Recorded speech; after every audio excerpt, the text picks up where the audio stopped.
Good morning. My name is Ayanti Shan from 3C.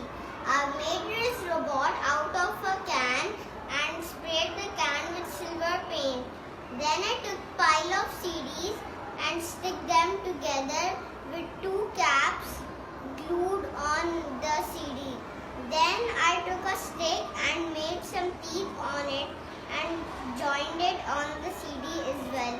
Then I took a connector and my dad found a old and not working wire, so I plugged it inside the connector. Then I took a spring and attached it on the can with the cap on its other side. Then I found a broken magnifying glass and attached it to the can as well. Then I took some broken skate wheels and I attached them to the robot's bottom.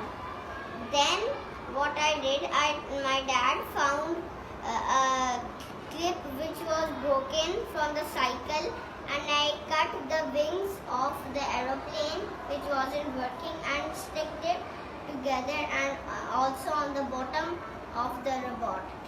Then I found a red cap and wrote 3C bot on it and taped it on the robot. So that is how I made my 3C bot. Thank you.